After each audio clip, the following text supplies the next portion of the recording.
If I say empathy, it's supposed to set off some of my... There we go. Like empathy. Yeah, and I also set it up, if I say design thinking. Oh, there it is, the cats. Oh, I love it. Does that say design thinking sucks? It does. All right, let's do it.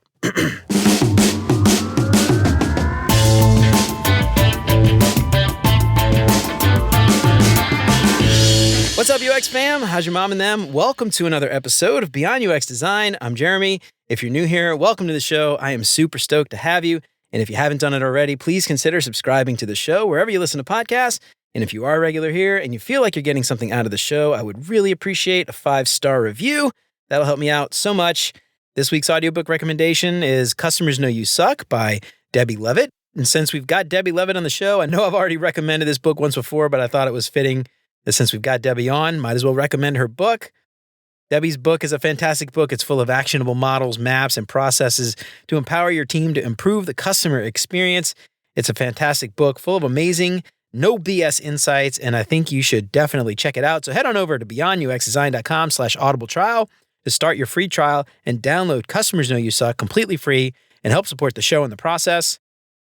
And as always, thanks so much to Chris, Siraquan, Stacy, Radu, Megan, Andrew, John, Mark, and Kevin for all their support. And if you want to join those fine folks and help keep the show independent and ad-free, you can become a patron for as little as $3 a month. That's less than $1 an episode.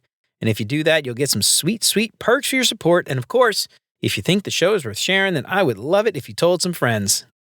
Now, I have got possibly my most famous guest ever. Stop that. I believe this is true. If we're looking at number of books sold, you may be the only person I've interviewed that's actually written a book. So by default, I think you would win. But I've got Debbie Levitt on the show today, and I can't tell you how excited I am to talk to Debbie. I don't know that Debbie necessarily needs an introduction, but I'll go ahead and do it anyway. Debbie Levitt of Delta CX has been a CX and UX consultant since the mid-90s. She specializes in strategy, research, training, and human-centered design, user-centered design. She helps companies become customer-centric using agile and lean principles. Debbie has held CX and UX positions at Wells Fargo, Macy's, StepStone, Sony Mobile, and Constant Contact. Her clients call her the Mary Poppins of UX. Because she improves everything she can, she sings a few songs and flies away to her next adventure and her latest book, which you should definitely buy. Customers Know You Suck is a customer centricity how-to manual that teaches readers how to be value-led. And when she's not working, Debbie enjoys singing symphonic prog goth metal, opera, and new wave. And you can also find her on the Delta CX YouTube channel, which you should definitely smash that little bell so you get notified when she posts a new video. Debbie, welcome to the show. I am so excited to have you on. Thank you so much. I'm super happy to be here. Thanks for including me. Absolutely. And before we get out of here, I might ask you to sing some prog goth metal for me because I don't want you to get the copy strike. I'm sure your tone is perfect. Your pitch is perfect. Thank you. All right. So Debbie, as you always say, when you have a guest on your show, who are you and why should we care? Yeah, that is a fun one. These are, I guess at this point, existential questions. I am a person who, I guess in addition to the introduction you've just given me. That's true. I did. It's a weird question to ask after I gave you an introduction. That's right. Wait, it's a trick question. I'll repeat the same thing. You'll have to edit it. To me, I'm just a person who wants to help inform and teach and empower other people. That's usually in the areas of CX, UX, product strategy, business decisions. These are kind of my wheelhouses. Why you should care is probably mostly because customers know you suck. A lot of us work at companies that suck in small or large ways, and we're not doing enough about it. We know we suck and we think it's good enough. We think we'll fix it later. We make lots of excuses, but we still kind of suck. And so that's why I'm hoping people will care about some of my ideas and give them a try. Well, I am excited to have you on and I'm excited to talk to you today. Thank you. A couple of weeks ago, I was having a conversation with a friend of mine and we were talking about boot camps and ultimately the problem with, what is the matter with boot camps, right? And one of the things that we kind of thought about was, they're teaching people actions. They're teaching people verbs, do this, do that, do that. But what they're not teaching people is how to think about any of the stuff that they're doing. When should you apply it? Why should you apply it? Why is it important?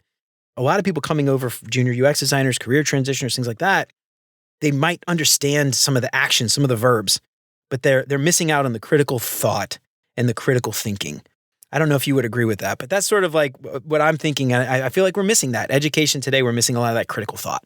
Yeah, and it's even without the education. I mean, to me, the short version on boot camps, to just get that out of the way, is the one of the main reasons I'm so off on UX related education, is because I feel like if the boot camp is just going to cover surface level stuff and be a production designer and use Figma and make things pretty, you didn't need the boot camp. These are things that you could have learned yourself through self-study and online videos and your own talent. And if our jobs require, as you said, critical thinking, deductive reasoning, being strategic, the boot camps aren't teaching that. So to me, whichever way you're going, the boot camp doesn't seem to be teaching the right thing. And so I think critical thinking is lacking.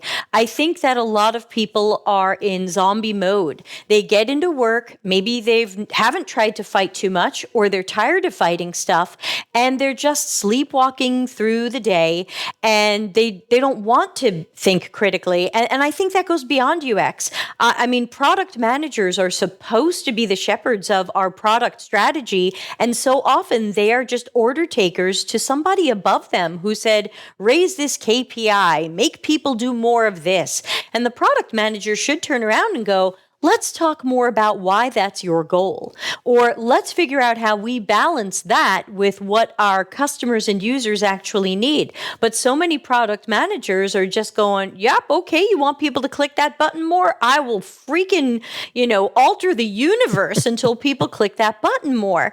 And so I think we've gotten into a situation where we aren't empowered. Our critical thinking is not welcomed, it is not wanted, and we're out of practice. Those of us who had critical thinking haven't been able to use it at our jobs, and those of us who aren't great at critical thinking have no place to really practice it other than the show I do every other Friday on YouTube called Practicing Critical Thinking. And we're going to plug that for sure, because that's something I tell a lot of people to check out and make sure you do it, because it is a good practice. It is, by the way, but since you mentioned it, let's get that out of the way.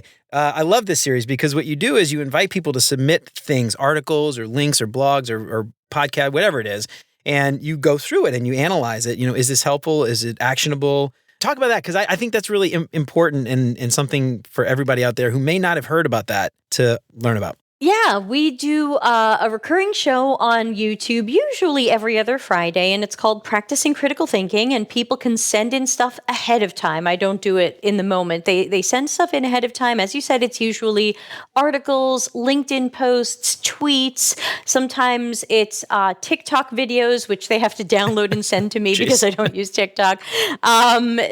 It's all kinds of things, and basically we look for three key things. We look for meaningful, actionable, and helpful. Meaningful, actionable, helpful is a good place to start. It's not everything in critical thinking, but we can take a look at a particular tweet or post and say, first of all, is this meaningful? Does this seem to be true? Who is the source? Who is this person who's telling me 10 great research questions? Oh, it's a developer? Okay. So is this meaningful? Do I find meaning in this? And that can be subjective, but it might require a little digging, like who is this author or source? And then actionable is really the key one, because if you read a tweet or read a post or read an article and then you don't know what to do, or you don't know how to do something, then it was probably clickbait. All of these articles that have these really high level recommendations, build your personal brand. Well, how the hell do you do that? Like, that's not actionable. I don't know what to do first or last. So a lot of these things are posturing, they're fake thought leadership, and I think we should recognize them. That doesn't mean the article isn't helpful. Sometimes things can be helpful, even if it's not the most actionable thing, or even if it's a little bit clickbaity and not fantastic thought leadership, you might still find something helpful in it. Maybe it introduces you to a term you didn't know, and now you're going to do some digging and learn something new. So We start with the meaningful, actionable, helpful universe, and that's where we do our critical thinking. But we tear stuff apart on the show, especially when people are giving bad arguments for things. Like we recently tore apart an article where someone said, you have to start with business goals and not user needs, because if you don't start with business goals, your product won't be viable. And if your product isn't viable, then it's going to get canceled. And your company could go out of business. And I was like, whoa, wait a minute. We've just fallen down logical fallacy mountain. None of these things are necessarily true. This is inflamed. It's exciting and inciting, and it kind of pseudo gaslights you into thinking, well, holy cats, I'd better not question this person, and I'd better put business goals first, because otherwise my company will explode in flames. And so we kind of take things like that and walk through them in slow motion to see, what's this person really saying, and who are they, and do they have a horse in the race? Yeah, it's such a bizarre argument too, because wouldn't it be viable if you built something based around user value and customer value? That would be viable. Business value, assuming that they have understood what the customers actually want, which, obviously, as we know, isn't always the case. Yeah, that was one of the many points I made, was that, because one of the things the person said in the course of being on fire was, a product is not going to be viable over the long term if we don't put business value first. And my response was, it's not going to be viable in the short term if we haven't put customer and user needs first, because congratulations on it possibly not making it for the long term. It might not make it for the short term if you didn't build what people need. So back up a minute. I want to talk a little bit about this, because the thing, the target for this show is really junior UX designers or career shifters, people coming from other roles. Yeah. Some of them may have been in the design industry, some of them may have been creatives, or something completely different. And critical thinking, I like to think a lot of people understand that, but I don't like to make assumptions.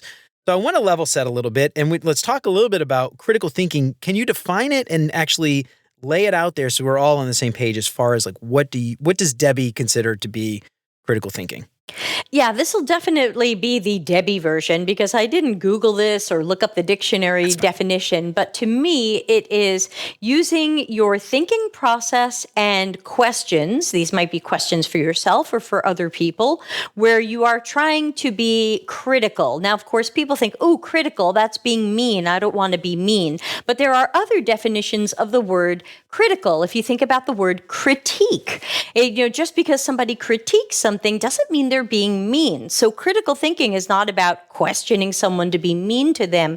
So critical thinking is about, how can we look at something from multiple angles, not just one point of view, and try to get as much information as we can about it, and try to determine what substance is there here. Is there some meaning? Is there something helpful? Is there something actionable? So again, that might not be a great dictionary definition there. I could be way off. But to me, it's using your thinking, your logic, your reasoning, your questions, your curiosity to not just take something at face value. There are very charismatic people out in the UX world. And many of your listeners have probably been following these people or pressing like on their stuff or retweeting them. And I think if you stop and really think about what these people say and apply that critical thinking, you might decide this person is garbage. You might decide what the person is saying is garbage. I'll give you an example without naming names. A lot of your listeners have probably seen people say, everybody's a designer. Everybody can be a designer. And the junior UXer and the career transitioner loves that. And of course, the person posting that knows that. Okay, there's a little clickbait happening here. But the junior UXer loves that, because they say, yes, that's me. I can be a designer too. That person is talking about me. And I say, hold on, let's use our critical thinking. Are we sure that person is talking about you? Because this person goes into companies and gets half your annual salary per day to tell the company that you don't really need to hire too many UX people because everybody's a designer. The product manager is a designer. The agile team is a designer. The marketing team is a designer. To me, the reason you didn't get a job, junior UXer, is because this person's message is everybody is a designer. Now, this person's message could be, if they wanted to be more careful about their communication, it could be anyone can be a great designer with enough study and practice. That's true. That's true about a product manager. That's true about an agile coach. That's true about you, the listener. But it doesn't immediately tell a company, you don't have to hire these people. Everyone's a designer. And so to me, these people are not unclear by accident. These people are too smart to be unclear by accident. And especially when they're selling, when things like this, and this is where critical thinking comes in. Does this person make money by saying that? Yes, they do, because then the next line is usually, and you can hire me to train your teams up to be good UX designers. Okay, now this person makes lots of money to go in and do training to essentially keep you from getting a job, or to help us get laid off, or to help us be unappreciated or underappreciated. So to me, the critical thinking is, don't just look at the words and press like and go, hooray, it me. Make sure you're thinking about more angles and possible outcomes and consequences. Does what this person says have consequences? Does it have possible outcomes you don't want? Like companies go, yep, everybody's a designer, so we don't need all y'all. We'll lay you off. Cheers. Good luck. Sail away. So to me, critical thinking is about going beyond what the talking head says and doing a little digging. Because if you think about it, UX is about being a detective. Whether you are a researcher, a content strategist, a designer, a strategist, or anything else, a service designer, you are supposed to be a critical thinker. You are supposed to be a problem finder and problem solver. You are not supposed to be a zombie, an order taker. You are not supposed to be a cult member. And again, when we have these really charismatic people out there, they end up forming an accidental cult. And so I just want people to think critically more. We need it. So one of the things that frustrates me very much when I think about boot camps, at least, and I know you're anti boot camp. I've come across some instructors at boot camps that I think try to do a really good job given the constraints that they have. And again, people who take boot camps are not a monolith. There's people who have gotten 4-year degrees or master's degrees that are going back to boot camps, but there's a lot of people that have not had a traditional 4-year degree. And I think one of the main advantages I think that you get out of a 4-year degree, especially like a liberal arts degree, is you take these classes, philosophy classes, classes where they teach you how to think and stuff like that, not related to design or UX in any way, obviously, but it relates back to building up that muscle of critical thinking. And so obviously in 6 months, you can't teach people these things. So you teach them the actions. And so people who haven't gone through those courses, they're not even trying. A lot of times that's certainly true. They're not even trying. And if you want to talk about that, I will go there because I have a 4-year degree from an American liberal arts university that is considered somewhat prestigious and was ridiculously expensive for my parents. Thank you. I don't think they taught me how to think. Really? Okay. I don't. I went to Tufts and I'm pretty proud of it and I had a great time there. And I remember fighting with a professor. I got stuck in a really crappy class because they were worried I didn't have the right things to graduate. It turned out I did, but I found that out the day before the final. So I dropped the class the day before the final. That's how bad that class was. So this class was supposed to be looking at the world from a lot of different angles. And it was taught by like a drama teacher and a civics professor and a classics professor. And like, we're going to show you this multiple angle on all the world. And we had to write a paper. This is a boring story. You can end up taking this out later, but we had to write a paper about something in history that changed things. So I wrote about how the advent of the printing press changed music, because now music could be printed and shared across regions and cultures. And, we think about, Gutenberg, printing press, books, hooray. And I go, yeah, okay, but how about music? So I wrote this paper and I said, part one, the advent of the printing press. Part two, its effect on music and the dissemination of printed music in certain cultures and countries. And I got called into one of the teacher's offices, and she gave me this really low grade on the paper. And I knew everyone else in the class had just totally plagiarized their paper from encyclopedias. And I'd actually cared and written something I cared about. And she said to me, "This shows dichotomous thinking." And I said, how is this dichotomous thinking? I'm bringing these two things together and showing how they affected each other. She said, because you formatted your paper as part one, part two, and that's dichotomous thinking. Oh, good Lord. And I was like, I'm dropping this class right now. But yeah, that's fair. And also, I don't want to send the message to your listeners that they need to have any sort of formal education or college education, because look, I loved college. I went in at 17. I came out at 21. I had a wonderful time. I grew as a person. Yeah, I grew as a person. I got to try out wacky things. I joined the Renaissance music group and tried to play a viola da gamba. I was in the a cappella group. I was in the African music group. I got to try things that I otherwise wouldn't have smashed into. I got to meet people who are still my best friends today.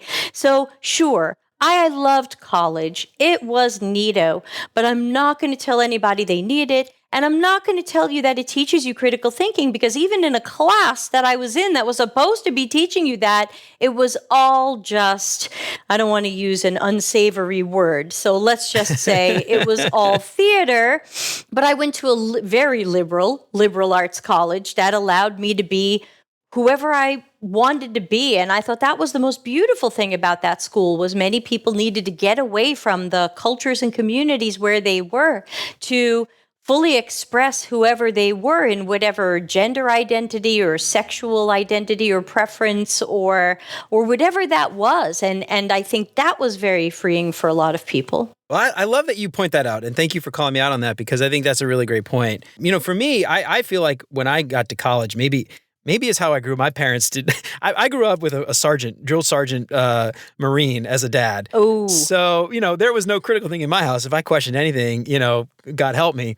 So going to college for me was a very freeing experience. When I did have some of those professors like what you're talking about, but for me it was a different experience. But again, that just shows you everybody that comes into this profession comes at it from a different perspective. And I love that you point out that you don't have to have a degree. You don't have to. I mean, you could read books and learn these things. It all comes down though to, again, like this idea of critical thinking and understanding who you're learning from and where you're getting. Are you learning from people who know what they're doing? Or are you learning from people who are blowing a bunch of smoke up your ass? Which is exactly why we're talking about this today. Yeah. Yeah. Same thing for ADP List. Before you go running to ADP List or one of these other things, look these people up on LinkedIn. And then don't tell me, but they're a designer for 6 years. What kind of designer? If you want to be a researcher, you don't necessarily want mentoring from a designer. Sometimes these ADP List people have 1 year of experience. Well, maybe they can mentor you on how to get your first job, but they're still learning their craft as well. And so I just remind the career transitioners, again, degrees are lovely. Not a lot of great UX ones out there, unfortunately, but I have a degree in music and then an MBA, which I only did a couple of years ago. I think I did it in the pandemic. And so, or just before the pandemic. I don't remember now when I did the MBA, but it was in the last few years at a later time in my life. Pandemic time is a different time. Yeah. Whatever. Yeah, I always joke like I got 10 years older in the pandemic. So just a reminder to everybody, I don't have a PhD. I didn't come through some heavily academic approach to UX. It was something that I came from being in some psychology classes in college. And that's what started my path there. So, your path can start anywhere. The main thing I would advise to the juniors and the career transitioners is, and this might not apply to you, the exact listener, but maybe another listener. Yes, I find a lot of people try to tell me, well, what I was doing before was really UX. And I think not only does that accidentally close you off to some potential learning, but it's usually not true. Your jewelry business was probably not UX. Your cake business was probably not UX. And people say to me, oh, but I had to make customers happy and I had to have empathy for them. Oh, don't get me started on empathy. But just because you had some sort of job where you had to deal with humans and not be a jerk doesn't mean you did UX. My next question to those people is always, which UX process did you use? And tell me how you used it in the course of your work. And if you can't answer that, then whatever it was probably wasn't UX. And you know what? That's okay. If you're a career transitioner, I don't expect you to have any or a lot of experience in UX. I would rather you be honest. I saw a resume of a woman who was a high school teacher for 16 years, and her resume said 16 years of UX experience. And I said, tell me some of the UX things you did. And she tried to make it sound like her high school teaching was really UX because, you have to have empathy for your students and blah, blah, blah. And I said, unfortunately, this comes across to me as a lie. Whether or not you mean to be lying, the vibe I get is this is a lie, because if a company is looking for UX experience, having been a high school teacher is valuable. It has some merit to it, but it does not represent UX work experience, even if you think you empathized. So I love that you're bringing these points up. One of the things I wanted to touch base on today, one of the things I wanted to talk to you about was this idea of when it's important and what happens if we don't use it, right? So obviously these are two different topics. We could probably talk for like 2 podcasts about each. But one of the things, I have this example that I want to get your thoughts on, and I want to share this because this blows my mind that this happened. But I was invited to do a critique of portfolios for one of the big boot camps. And I had this person come in, and they wanted me to review their case study. And I looked at the case study, and when I started reading it, I was just like, this makes no sense to me. Overall, I don't want to give too much away because I don't want them to get in trouble or anything. But when I read it, the prompt was so bizarre. It was basically something about get people to come to this application and use it more, essentially. And they said to me, when I did my research, people all told me, I don't want to use it more. I want to get out as fast as possible. I want it to solve my problems and I want to leave. I don't want to go into the application more. So they brought this up to their instructor, and the instructor said, well, that's great that you found that, but that's not what the prompt was. Design what we said in the prompt. And they ended up doing it. They did exactly what the instructor told them to do.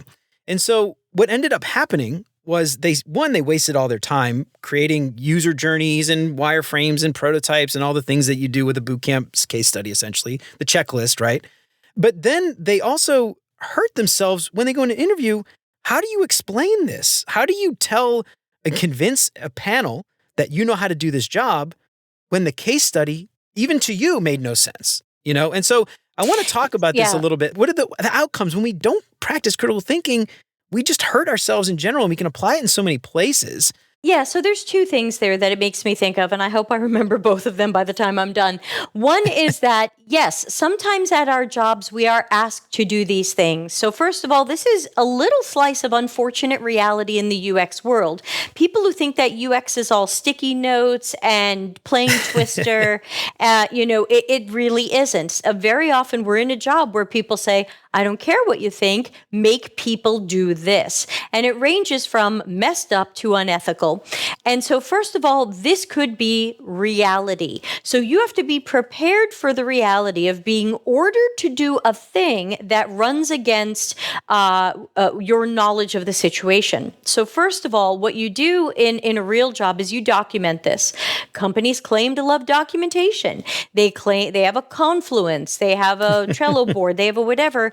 You document that you have data, not that it's just your gut feeling or it's your preference. You have data that shows this is not what people want, and this is the direction we should go in.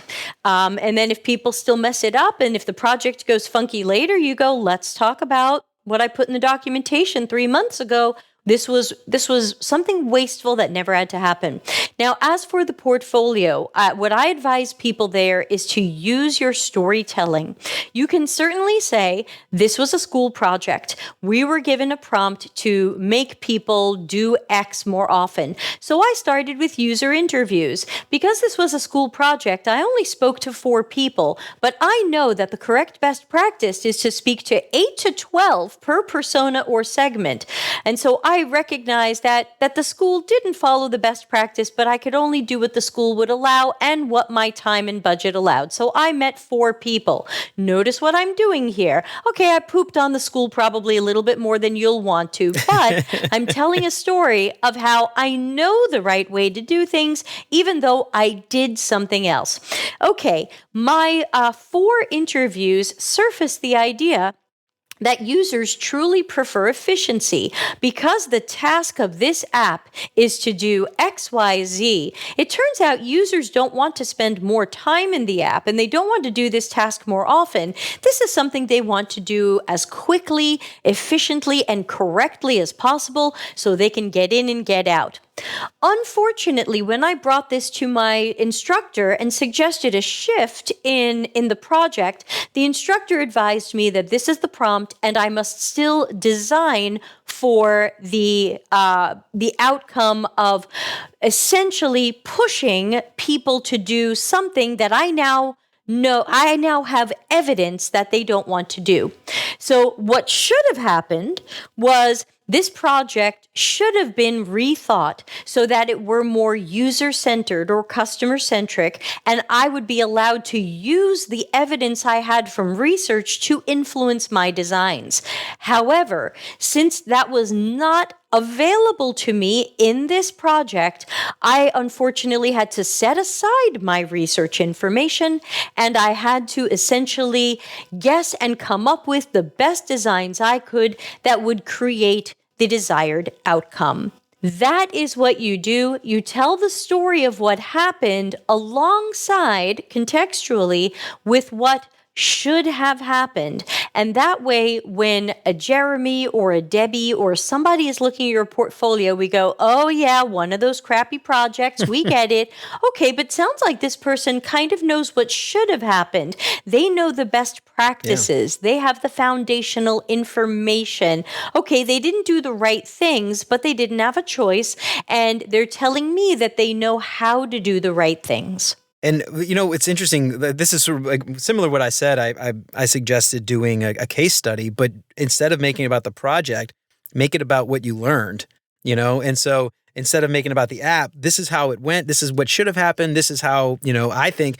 And the thing that frustrates me the most about this is that could have been a perfect learning opportunity, you know, almost if you put that prompt in there as sort of an Easter egg or I don't know what the right term is, to get someone to come to you and say, this doesn't make any sense. And then you could talk about how in the real world, you tend to, you know, a lot of low UX maturity companies tend to function like feature factories and nobody cares about the outcome and blah, blah, blah, and turn it into a learning experience, you know?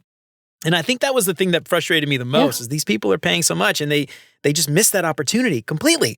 And that made me angry. Yeah. Honestly, it made me very angry. And this is very common.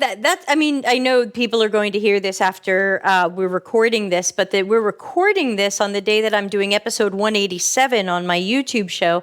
And I'm going to show a really great portfolio that I saw in late 2022. And my reaction to seeing this was, I think I'd like to work with this guy. And then the next thing that happened was my business got a potential client that looked a lot like this guy's case study, and I hired him. And he was fantastic. And I'm going to be going through this portfolio and showing why I really liked this guy's work, even though his portfolio is imperfect and his project is imperfect. But I want to show how much I liked his thinking and his approach and his process, even though things went a bit upside down. Hey, look, I'm not sure I have any portfolio projects or case studies that have happy endings. It's okay if it doesn't have a happy ending. And I don't usually put in what did I learn because nobody cares. This isn't an 8th grade book report. Nobody cares. And then Debbie learned it's really important to do a thing. Thank you. Have a good summer. It's not 8th grade book report. I don't care what you learned about yourself. I know that sounds cold. People know I care about them, but this is your portfolio. And I imagine your portfolio is how you would give a presentation at work. And the presentation at work probably wouldn't end with, and I learned I really like to do research. So, Yeah.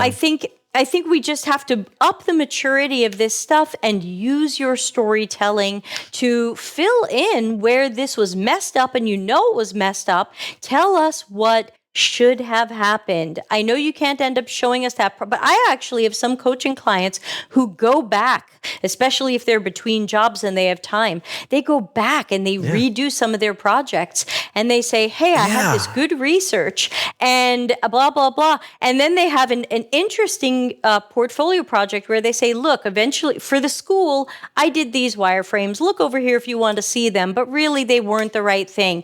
If I want to design based on the research I did, here's some work that I did after the school project was completed. I'm just doing this for my own practice, and that's okay too.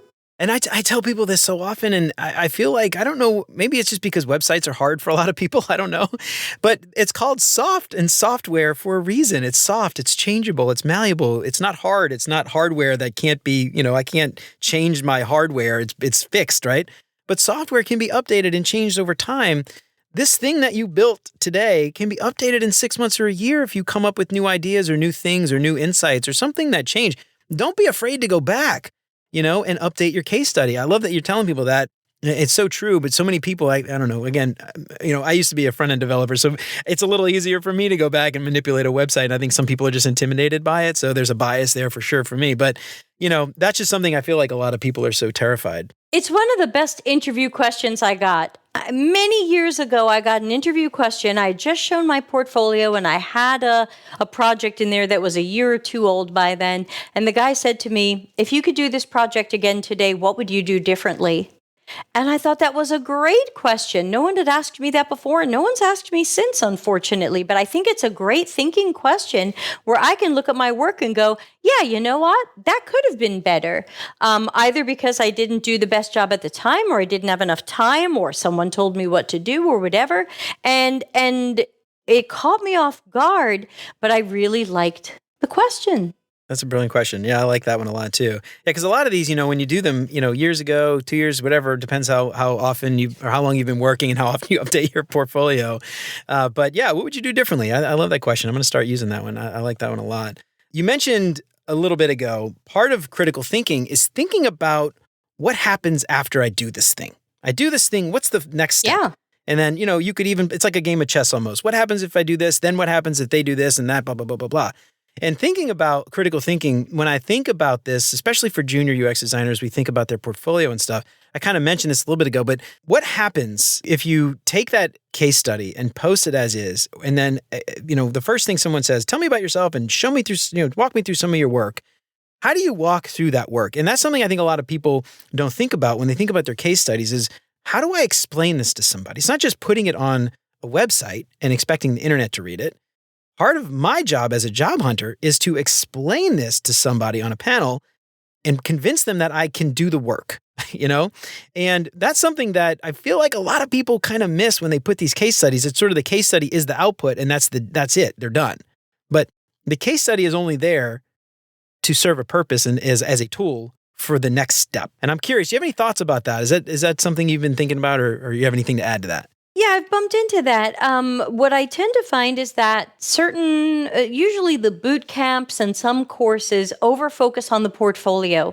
I've had some people come to me and say, but what about my portfolio? And how many things should I have in my portfolio? And I think I need this boot camp because they're going to help me make a portfolio. And I'm like, do you understand what a portfolio is? Like, let's really bring this down to the most basic definition. Your portfolio is just a sample example of work that you've done. It might be real work, it might be school work, it might be practice work. It's just a fancy word for samples of work. So you don't need a boot camp or a course or anything special to put together samples of work. You just don't. Stop obsessing over it. And then all you have to do is use your storytelling. We've got lots of videos about this on my YouTube channel. I would just say go to YouTube and write Delta CX portfolio. I bet 10 videos come up. I mean, we have over 750 videos on my channel. Search for something that's on your mind. You'll find it. We've got episode 148 about my suggestions about what people do to improve their portfolios. So remember, your portfolio is just you talking about some work that you've done, and that's how it should sound. It should sound like a human telling another human a story about a project. Again, imagine you're at a job and you've been asked to do a presentation to your team about some work that you've just done. This happens. I run my own agency. I have to go to clients and say, okay, here's our report. We did the research. Now we're going to give you a presentation of that and take your questions. We don't use a template. We don't use a formula. You didn't take someone's course about this. We just put together the best story we can. So if you have UX in your blood, you have to use those talents and skills on your own portfolio. It is a UX project. Your portfolio is your own freaking UX project because you have to figure out, how do I lay this out and tell a compelling story to the target audience? And you've got some trouble there because your target audience might be recruiters who don't understand half of it, and your target audience might be hiring managers who care about deeper details of things that someone else told you to leave off. And so I tell people use accordions where you can expand and contract sections of information so that it looks shorter for your HR and recruiter and screener and sourcer, but then it can be expanded for people like me and probably Jeremy who want to see more detail about what you did and why you did it and some of your thinking or a decision you made. We get it. The HR person wants to see pretty pictures, whatever, you have those. But then give me an opportunity for more space to see what's really going on. So don't over obsess over the portfolio. The portfolio is speed dating. The portfolio doesn't get you the job. The portfolio gets you the interview. I look at the portfolio and, like speed dating, I say, would I like to talk to this person? And 96% of the time, the answer is no. I would not like to interview this. It's not that I don't want to talk to you, but I don't want to interview this person. They don't look ready to do a job. They look like they need a lot more coaching and a lot more practice. And if I don't have an internship or an apprenticeship open and I need someone who can do the work, then that person's not a match. And so these are some of the things that I'm reminding people when I do portfolio reviews, because I think at this point I see at least 100 a year. I'm doing 3 tomorrow. I do them on Saturdays. I'm doing 3 tomorrow. And so these are some of the things I want to remind people. Don't over obsess over the portfolio. It's just a thing, but it's speed dating. You know, it's like, look, if you were doing speed dating or you go on a first date with someone, you can't script it. You can't over rehearse it. You just have to be able to hold a conversation. And when it comes to presenting your portfolio case study, okay, you'll be nervous. I get that. But tell me a story. What is this project? Why was it happening? What was your role? Where did you start? Go. So you said a couple things I want to unpack there, right? And thinking through the critical thinking lens here. So, you know, your project, your portfolio is a UX project, right? How do you start a UX project? You start with users. You start with understanding who's going to be using this thing. And like you said, there's several people there. So when you think about this, there's also an industry there. There's, a company that you want to work for that is looking for certain things. There's a job. There's visual design, UX researcher, UX designer, whatever that company is hiring for. And, you could create that portfolio piece to show every possible step. I've done every single thing, all 30 bullet points that I could possibly put. But that's not going to speak to that person. So putting critical thought into not just what you're putting on the page, how you're talking about it, what do they actually want? This is something I tell people a lot is think about what you're passionate about. Think about what industry do you want to be in? Fintech, healthcare, enterprise, commercial apps, whatever it is, startups. Or maybe you don't know.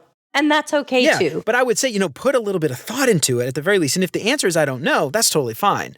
But there are a lot of people, I think, that would be able to say, well, I think I'd lean more this way.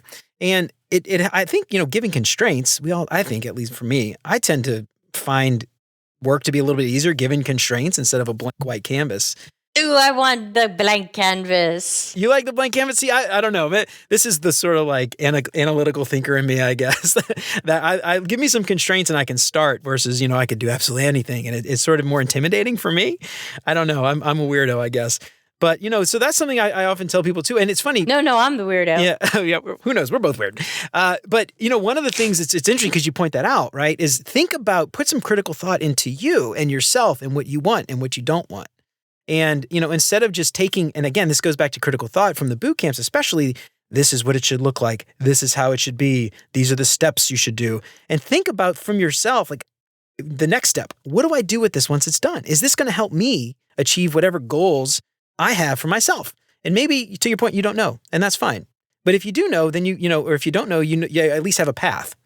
So it's kind of interesting. I like that idea of thinking next steps and stuff was something that I just really wanted to call out because I think a lot of people just do it just to do it and, whatever. It's a UX artifact. Mm-hmm. Your UX portfolio is something that you designed and laid out. I can see if you understand visual hierarchy, information architecture.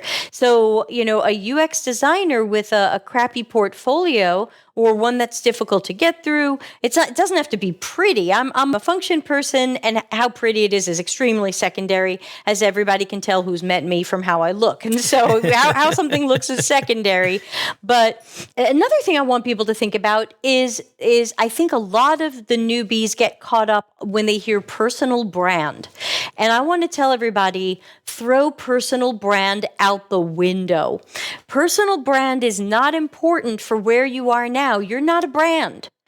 Some people think I'm a brand because I'm out there and I've got my personality, a bit about my company, what you're getting when Debbie Levitt shows up. That's a personal brand. You don't need a personal brand if you're trying to be a junior UXer somewhere. Now, if you want to be a conference speaker, you want to be an author, you want to be on TV, okay, you might want a personal brand because a personal brand is just a brand, but it's about a person. But if you are just trying to get a job, lighten up on the whole personal brand thing because the personal brand cuts both ways. There are times when I apply for traditional jobs and I get rejected because people say, "You're Debbie Levitt. Why would you want to work here? You're Debbie Levitt. Why, you probably don't stay at jobs very long. You're Debbie Levitt. You're just going to go speak somewhere, so my personal brand can work against me. So be careful of some of these things you keep hearing about. Build your personal brand. Build your personal brand if you think you want to be some sort of public figure. I mean, otherwise, what are you doing? I think for the level that most people are at, you don't need a personal brand. I've never looked at somebody's portfolio and said, well, their work looks pretty good, but their personal brand needs help. Said no one ever. This is not why you didn't get that interview or you didn't get that job. So don't get hung up on what's my personal brand. Just focus on the first goal you have, which is, depending upon where you are, but who the listener might be, is that first UX job. That's so true too, because one of the things that's kind of interesting. It's funny, but well, we can't hire you. You're Debbie Levitt. You wouldn't want this job. You'd be bored. I applied. Can I make my own decision? Yeah. Why do you need to make that decision for me? That's got to drive me nuts. But that's a great point. It could absolutely turn against you. And so again, critical thought. What are you going to do with the personal brand? How does it help you? How might it hurt you? That's something I think a lot of people, Possible do I have to do it outcomes. just because someone said I should do it? The thought leader said I should do it, So that's a really interesting insight. I love that. So one of the things that, I'm curious about when we talk about all this critical thinking, you mentioned you didn't learn it in school. Boot camps obviously aren't teaching it. How do you build this muscle to practice, to do it, to learn about it, to observe that you're not practicing critical thinking? How do you build that muscle so that you can get better at this? Yeah, I think there's a couple of things that people can practice. Number one, a lot more questions and tough questions.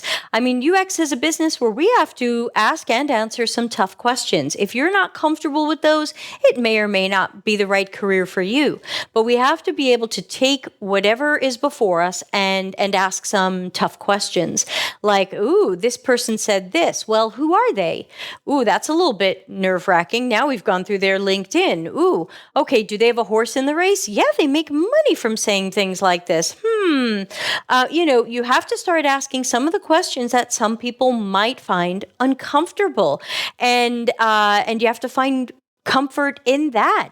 You have to become comfortable with that. It's being a detective. So start by asking a lot more questions about stuff than you normally might. And they might not all go to one person. They might go to multiple people. But we've got to get to the bottom of whatever this is. You are looking to peel away the layers of the onion and figure out what's really going on here.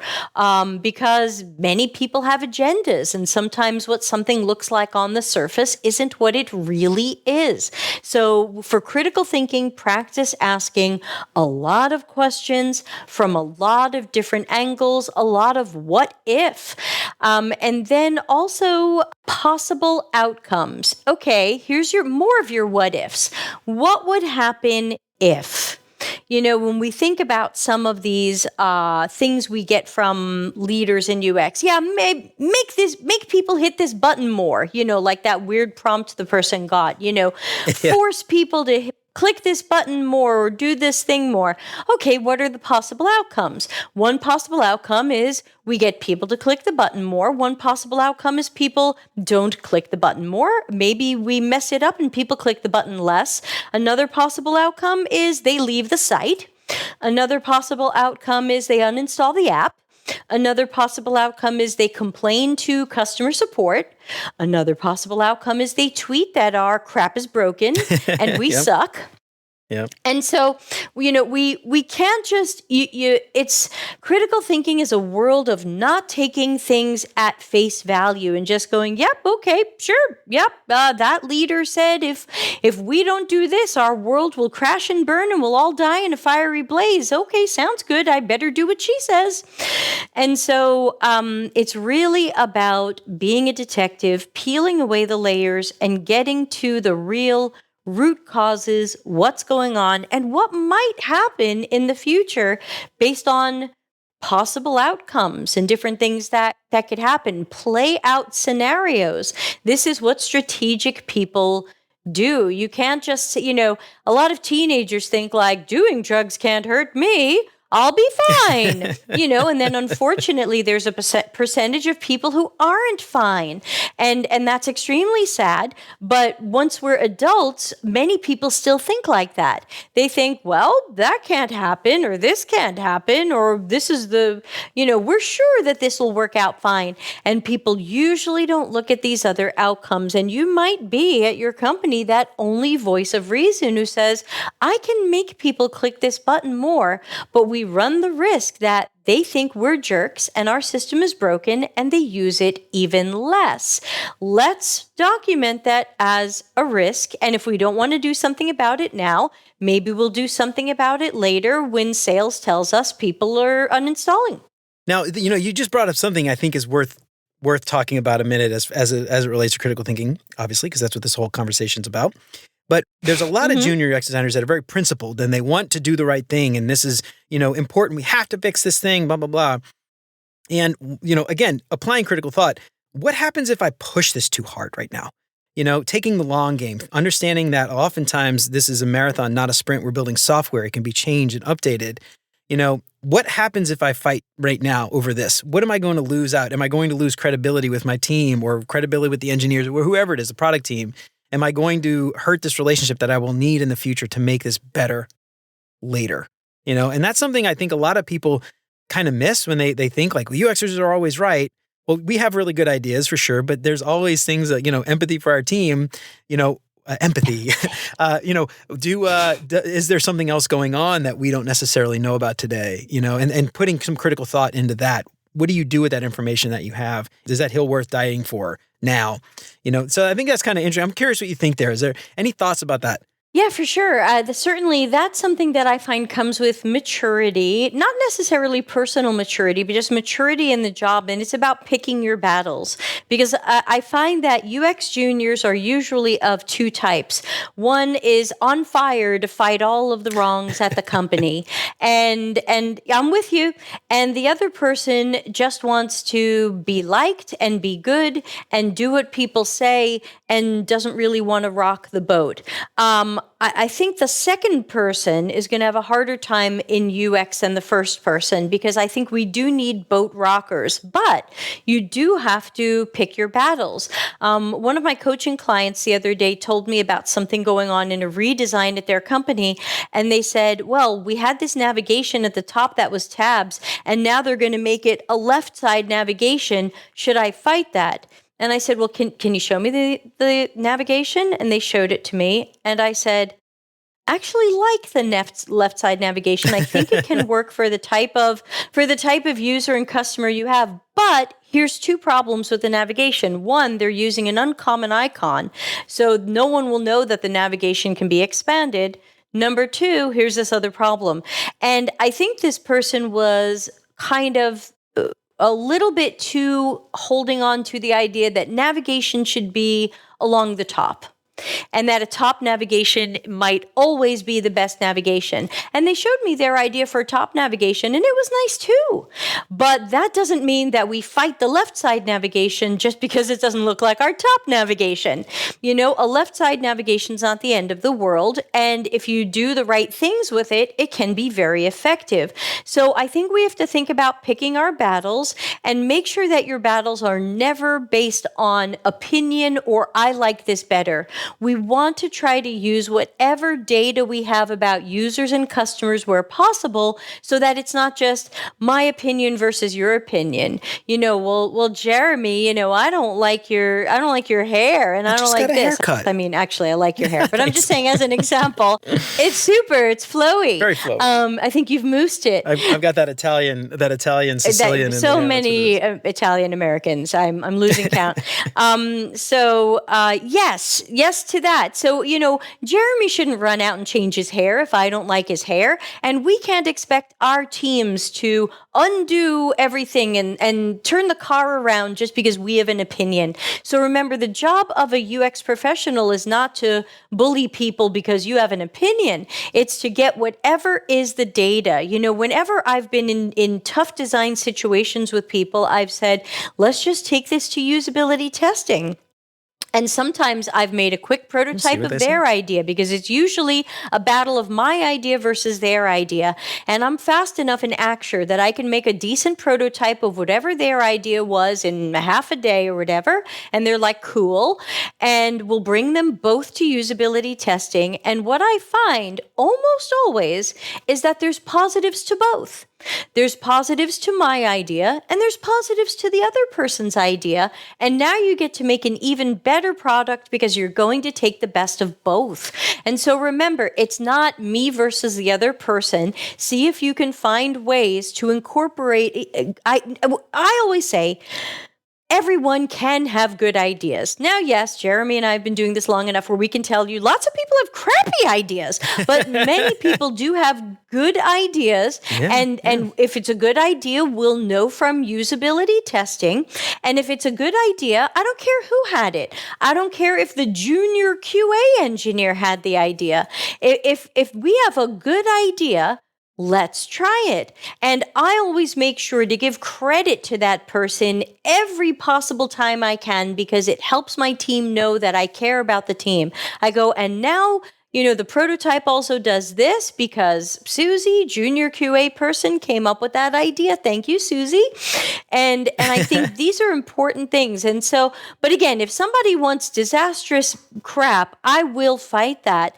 But my policy is usually to fight something 3 times and then give up. I like that If policy. That's somebody good. will not change their mind or try something the way I'm suggesting after I've explained it or demonstrated it 3 times, I just say, look, if you want to go your way, then you can be held accountable if this fails in a small or large way. And I'll just document what my design was and why I believed it was the better way to go. And now we'll document your design and why you believe it's the better way to go. And everyone will just remember that you chose that one. And if anything happens later, you can be accountable for it. It took me years and years, maybe decades, to get to the point where I can just let go of a thing after I've said my piece. That's something, it takes a long time to get to that place. At least it did for me. But I use this often, well, I'm getting paid every other week. So yeah, you can still go home and cry in a pillow and exactly, you can have feelings about it, but then as the famous Disney movie says, let it go, because this is your job.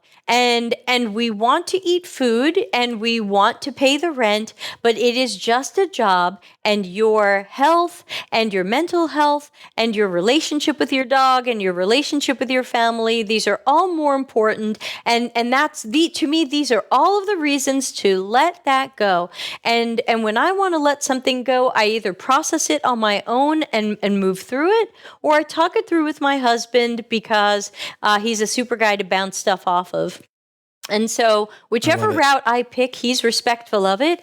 And then I can say, okay, got that off my chest. These people are wacky jerks, and tomorrow's another day, moving on. Yeah, that's great advice. I love it. That's an excellent way, I think, to close out this episode. Oh. Before we close it out, though, any resources? It's funny because when I asked you to come on and talk about critical thinking, ironically, the first thing you said was, you put some critical thought and you said, I don't know if I'm the right person to talk about this. And I said, that's funny because you're like the first person, you and people like Darren Hood are the first people that I think about when I think about critical thinking as it applies to UX. So obviously you have other ideas of who you think might be better to speak to this, but which I think you're excellent, by the way. But do you have any other resources, any other places where people might go to learn more about critical thinking if they feel like this is something they want to practice and get better at? Yeah, I never read a book or took a course, and so I don't have any of the usual recommendations like, hey, read this book. It really helped me. I got lucky. It was my natural personality plus the upbringing that I had. You had a drill sergeant, I had a lawyer and a math teacher. And so everything was permutations, combinations, possible outcomes, and a good lawyer who wanted to see both sides benefit as much as possible. And I was taught to create win-win situations as often as I could. So I think I kind of appeared on this planet this way. But I think, you can certainly join our critical thinking YouTube streams. YouTube is completely free. It costs you nothing, so it's not like I'm trying to sell you something. Come on by the streams, and if you can't make the live shows, we do have a playlist on the Delta CX YouTube channel called, I think it's called Critical Thinking Streams or Practicing Critical Thinking, and you can watch back dozens of these things. I wouldn't be surprised if there's 100 videos in there. Okay, they won't all be winners, and some of them get a little heated, but a little spicy, but you can certainly check those out and see if it helps you at all. And we will include all of that in the show notes, so make sure you check all that out. One funny story, you mentioned the drill sergeant dad again, but I also, from kindergarten all the way through senior high school, went to Catholic school. So that also didn't help with my critical thinking. I remember vividly, I think it was 4th or 5th grade, maybe 6th grade, we were learning about Greek mythology. And I asked my teacher, what happens in 1,000 years when people are teaching the Bible, like as if it's like mythology, like we do with the Greeks today, And they said, that's not going to happen because the Bible's true. I was like, oh, all right. Stop critical I got thinking. my hand slapped there. So stop.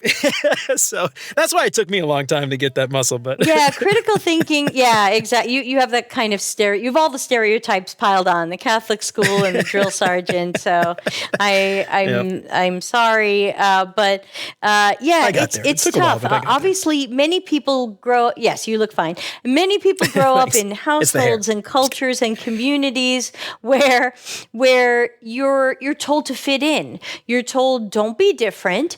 Don't stop asking questions. Just fit in. I believe me, I didn't hear the most positive things growing up, even from a lawyer and a math teacher. Essentially, my parents were my worst enemies, and I don't miss them. The end.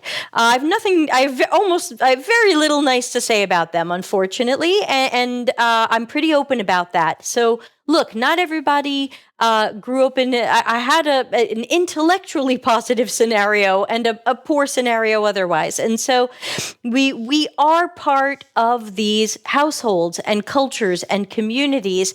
And I don't want anybody to feel under pressure to be more like me or more like Jeremy or less like me. You have to find whatever is right for you. The personality, the level of boldness, the level of honesty, the level of critical thinking. We're not all the same. And I'm not asking you to join a cult or a religion.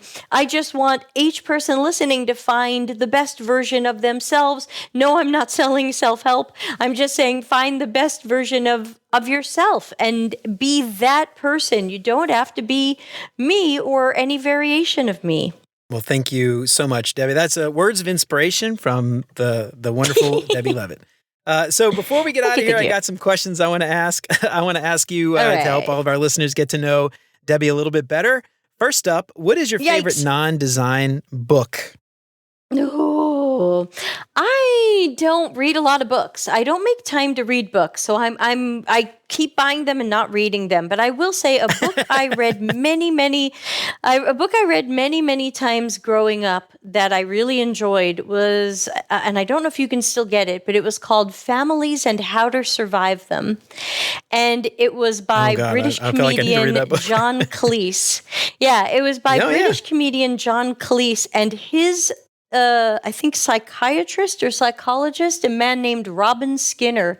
I think it was published in 1980. And so it was like a part funny, part serious psychology look at families and why they can be so dysfunctional. And it's really enjoyable because it's got humor and it's also got a lot of good psychology in it. So I think if you can still find it, I would recommend Families and How to Survive Them. Of Monty Python fame. If anybody's John not familiar. Cleese from Monty Python. Yeah, John Cleese. Yeah. So that's an awesome book. I've never heard of it, but I kind of want to go find it now. So I feel like it'd be a great book. I'm gonna go check if it's still in print, but go ahead. Yeah. What is your favorite non-design podcast? I don't listen to podcasts. I think it's so sweet that everybody thinks I have time to read books and listen to podcasts. What is this world? Gosh. Podcast. You want to pass? You can pass. You can phone a friend. Do you want to phone a friend? Yeah, seriously, podcast. What is that? There's a lot of YouTubers that I watch. I'm kind of more of a YouTube watcher, but I'm not a podcast listener. I'm so sorry. Kind of counts. A video podcast, I guess. What's your favorite YouTube content creator that's not design related? How about that? Yeah, I don't watch a lot of design. Like the last thing at the end of the day I want to do is hear more about design. So I am following. I'm actually following like a few people who review cruises. One of my favorite YouTubers. He doesn't release videos very often, but when he does, they're deep. I really enjoy early music sources. Really love him. And of course, I love everything Ryan George does, though that's not really a podcast. He's just a comedian. So Ryan George, many people know him as the Screen Rant pitch meeting guy. Okay. Yeah. I'm also I'm also enjoying, for people who like intellectual stuff, I'm enjoying a guy who calls himself Religion for Breakfast. Okay. What is that about? Yeah, he's a PhD historian slash religious history guy, and he looks at different religions, past and present, in their contexts. Oh, And wow. Okay. it's religion Fascinating. agnostic. Like, he doesn't say believe Yeah. this or Jesus said this or this guy said this or whatever. He just says, hey, here's some things that we have. What do we know about this? It's super critical thinking, actually. Like, he just Yeah. takes a very historical look at stuff. What do we know about this? Can any other data back this up? Do we know if this happened? His video yesterday was, did George Washington really kneel in prayer at Valley Forge the way it was described later?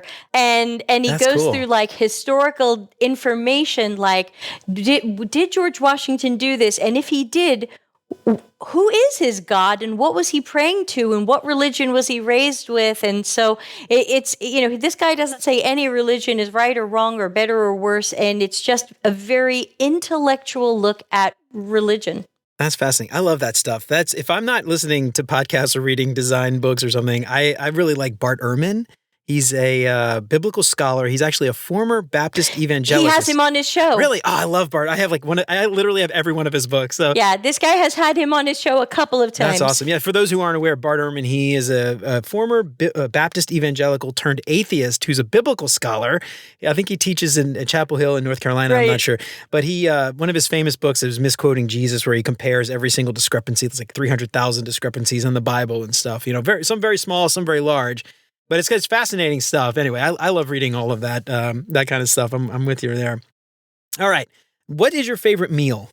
And this could be something you've cooked, something you've eaten at a restaurant, something, a family member cooked, like a soul food or something like a comfort food. Yeah, I live out in the middle of nowhere and I cook 3 meals a day for myself, and I miss not cooking. So if I so my favorite meal, it could take an hour for me to describe it, so you may have to edit this down, but there is a restaurant near here owned by my husband's cousin, and it's what we call an agriturismo. Okay. And basically what it is it's, think farm to table. Okay. And except there's like really strict rules about it. Like, it's supposed to be like kilometer zero stuff, like this is the farm. And basically you show up at an agriturismo, and for a fixed price, they serve you a whole bunch of small courses. And the one that my husband's cousin owns is called La Custera, Kustera. I'm totally plugging it, but it's not sponsored. Yeah. And basically, it's near where I live. And basically, I feel like they serve you 4,000 courses over what's like a 3 or 4 hour dinner. And it's all farm to table. And it is all just the most amazing, amazing food ever. I mean, the local food here is unbelievable. I mean, I'm that weirdo where when I get meat from the butcher, I'm like, do I have to cook this? Oh, yeah. This is so good. Can I just eat raw meat? So I'm a bit of a carnivore, but dinner at La Custera is definitely at the top of our list. And where is here? Are you in Italy? Do you live in Italy? Yes, I live in Italy God, on the island of Sardinia. Oh God, that's amazing. So I have family in Sicily, in Palermo, in a little town called Bissaquino. And my family all went to Bissaquino last year, I think. And they didn't invite me because I don't talk to my family. Long story. Anyway. I'm with you. I'm with you. Meet all the cousins and stuff, and I didn't get to go. But so anyway, I have family out in Bissaquino. Bissaquino. Yeah. I see it. Yep. I'm on Google Maps. Yeah, Bissaquino. my mom's side of the family, they're Di Vincenti, so Miller doesn't sound Italian, but my mom's a Di Vincenti. And so anyway, I love all things Italian. It's funny, my wife is like, "You're not even Italian." I'm like, "I am Italian." So I took the 23andMe test, and I've got like 56% Italian and 30-something% Southern European, which I feel is just sort of, kind of Italian, Roman, more all the kind of Sicilian, all the blend of all the various Yeah, exactly. I was going to say, So yeah, it's going to be like if you think about Sardinia, Sardinia was conquered by everybody at some point. We went just before New Year's. We took our camper to the south side of Sardinia, and we went to an archaeological site. And they're like, okay, here's the part of this city, this excavated city. Here's the part of this little city that was Phoenician, and then here's the layer of the city that was Roman, and then here's the layer of the city that was Spanish. Yeah, it's fascinating. Like 1,000 years later. And so I think it's eventually some of these genetic markers are just like, What's funny, a lot of people mongrel mutt stuff. A lot of people don't know the history of Sicily. And it was basically conquered by like almost everybody. Like the Caliphs were there for a while. The French were there for a while. You've got people from, obviously Eastern Mediterranean and Northern Africa. Everybody kind of conquered Sicily. So it's sort of a mix and a hodgepodge of stuff. But that's fast. So Sardinia is, if I'm remembering my geography, west, right, of Sicily a little bit, west and northwest a little bit? Yeah, Sardinia is in the middle of the Mediterranean Sea. I like to say we're conveniently between Barcelona and Rome. And just north of us is Corsica. Oh, that's awesome. All right, so my next question, and I hate asking people in Europe this because I get so jealous, but what is your favorite vacation spot? You've got a lot of places to choose from, being so close to all that stuff up there. It's hard. I live in the spot where everyone comes for vacation. So we're in the land of summer beachy. Yeah, we're in the land of summer beachy tourism. So that, so then I will say that we, in the middle of the pandemic, we bought a really used camper. We got it really cheap because it's super old, and we've kind of become go out in the camper people. And that's accidentally become a bit of a favorite thing because it's an amazing opportunity to drive a little house somewhere and have a toilet and a stove and a table and a nice bed and quality time with my husband where I can lose to him in canasta and sometimes we bring our e-bikes and we ride around. Like last summer, we did the Alps and the Dolomites, and we rode our bikes through apple orchards. And awesome. I have to say, I really look forward to something campery we'll do this year. And I've got to admit that the camper life is not that expensive. I think the average we paid per night was maybe $25. Wow. Oh. And these were really nice campgrounds that had warm showers and a place to wash your dishes and clothes, washers and dryers, and sometimes a restaurant and beautiful views. And it was like, wow, this is a vacation that costs really little, which is great for down economies and stuff like that. So I have to admit, our little camper, it's got its own Instagram account. Our little camper has kind of become a favorite thing. And we're planning this year. I'm hoping we'll see Stuttgart, Luxembourg. Ooh, cool. In Switzerland. I assume there's a ferry you can get off Sardinia with the camper. Yeah, we can't put the camper on a plane, but we can put it on a ferry. There's lots of ferries. There's multiple ferry companies that compete, and it's an 8 or 10 hour ferry, so it's usually overnight or all day. Oh, that's awesome. But yeah, I mean that's how Sardinia has anything. It comes by ferry. Sure, not much there. Trees, I guess. Some farms. All right. I know the answer to this next question, but I'm going to ask it anyway. I feel like I know the answer. Okay. Your favorite design tool that's not Figma? Oh yeah, everybody knows that one about me. You're right. That is a known thing. I am a big fan of Axure, Axure, which is pronounced Axure, not Axure or Axure. It's just Axure, and that's been my tool since February 2011, and I haven't found a great reason to use anything else. And for the last 12 years, people are like, use OmniGraffle, use Sketch, use iRise, use use. There's always something someone's yelling at me to use that isn't Acture. Now, of course, it's Figma and whatever, and I just go, it's the wrong tool for the job. If I'm all about realistic prototyping and really good usability testing, I've got to usability test a realistic model, not just a pretty clickety-click-click. Absolutely. So I'm all about the Acture. And if you're Acture curious listener, on the YouTube channel, I've got an Acture playlist where I think I have 16 hours of free lessons. I love Acture so much. We, I work in enterprise, Yay. right? Big enterprise. And, trying to do a usability study or something with images that require me to basically make every hotspot imaginable for a potential interface with, potentially 100 buttons on the page. How do you do this with a static image? It doesn't work. But Acture, you could pass, well, you know this, but everybody listening isn't familiar. You could pass variables across, you can do conditionals, you literally could make, which is sort of the pitfall I run into. I could literally make it the application if I wanted to, but, it takes a lot of self-control not to go down those rabbit holes. But, how do you do a usability study or something with static images? It doesn't work. I knew you were going to say Acture, but I love Acture myself. It's just a click through. It's beautiful. Wonderful app. Yeah. All right. So I have had you for a very long time. This will be my longest interview yet, but I think it's chock full of really amazing, awesome content. Thank you so much for coming on. We plugged your stuff again, but one more time, if you want to give everything a plug before we get out of here, please go ahead and plug all the things. Well, thank you. Yeah, I would say most of the things that people might want to know are at deltacx.com/links. That answers most of the questions I get. And then the only other questions you might get would be answered by deltacx.media.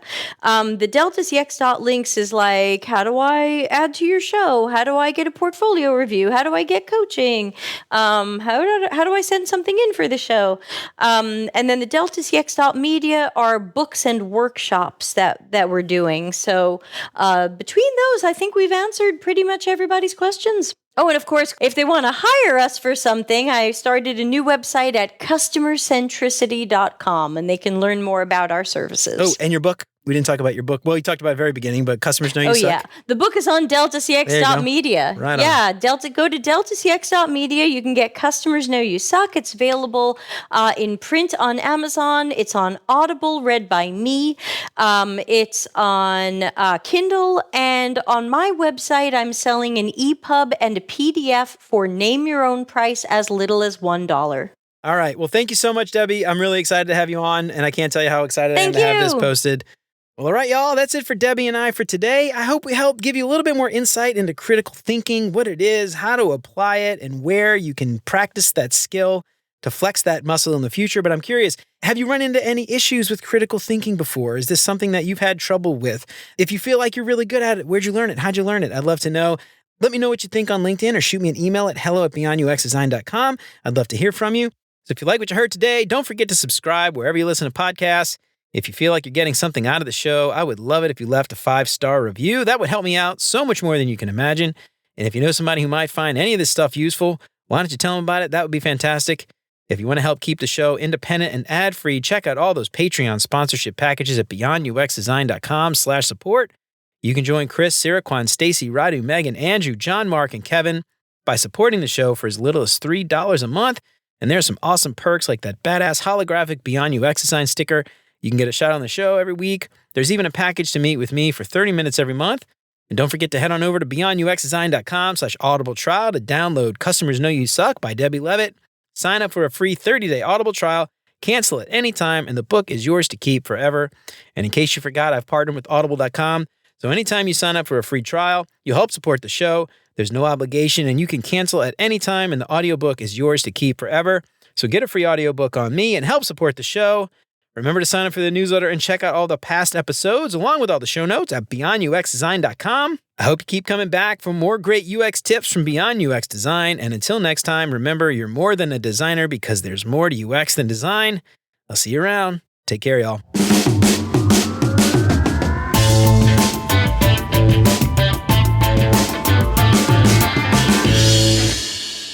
I actually want to ask you about prog, goth, metal, and opera. Oh, let it go. I can't sing it without getting you a copy strike. Oh, that's all right. This is ridiculous.